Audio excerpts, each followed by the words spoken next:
Tirupati rural Peruru సమీపంలో పెను ప్రమాదం చోటు చేసుకునింది. అయితే ఇవాళ ఆదివారం కావడంతో కేవలం ఇద్దరు పనిచేసేటువంటి కూలీలు మాత్రం చిన్నపాటి గాయాలతో బయటపడినటువంటి పరిస్థితి.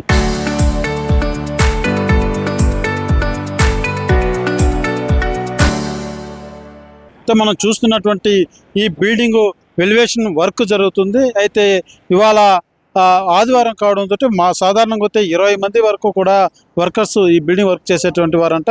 అయితే ఇవాళ ఆదివారం కావడంతో కేవలం ఇద్దరు మాత్రమే వచ్చి పని నిర్వహిస్తున్నటువంటి తరుణంలో ఇవాళ ఉదయం ఏదైతే మనం చూస్తున్నామో పైన అక్కడ వర్క్ చిన్న పెట్టగోడ ఒకటి నిర్మిస్తున్నటువంటి పరిస్థితి. అదే రకంగా వెల్యువేషన్ సంబంధించినటువంటి వర్క్ అంతా కూడా చేస్తున్నటువంటి నేపథ్యంలో ఒక్కసారిగా మనం చూస్తున్నటువంటి మేర అంటారు దీన్ని కట్టుకొని దానిపైన నిలబడి వర్క్ చేసేటువంటి పరిస్థితి ఉంటుంది.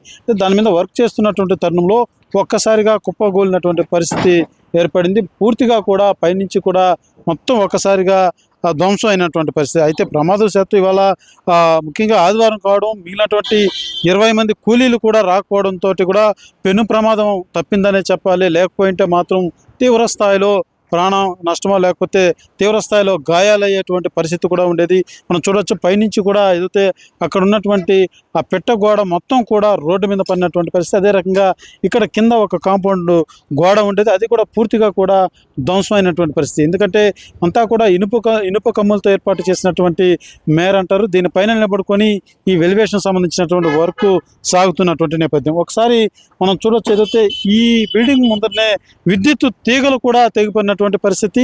ఈ గోడ అదే రకంగా ఈ మేర మొత్తం కూడా ఒకసారిగా ధ్వంసమైనటువంటి నేపథ్యంలో రోడ్డుపై వరకు కూడా పడినటువంటి పరిస్థితి. అయితే సాధారణంగా నిత్యం కూడా రద్దీగా ఉంటుంది. ఇటు చంద్రగిరికి వెళ్ళాలంటే ప్రధానమైనటువంటి మెయిన్ రోడ్ ఇది. ఆ టైంలో ఎవరు ప్రయాణికులు రాకపోవడంతో కూడా పెను ప్రమాదం తప్పిందని చెప్పాలి. ఒకసారి మనం చూడవచ్చు ఏదైతే విద్యుత్ తీగలన్నీ కూడా పడి ఉన్నటువంటి పరిస్థితి. ఆ టైంలో కానీ ఇటువైపుగా ప్రయాణికులు కావచ్చు, లేకపోతే నడక మార్గం గుండా వెళ్ళేటువంటి వారు కానీ వచ్చుంటే మాత్రం పెను ప్రాణ నష్టం జరిగేదని చెప్పాలి. పూర్తిగా కూడా ఆ విద్యుత్ తీగలన్నీ కూడా తెగి పడినటువంటి పరిస్థితి.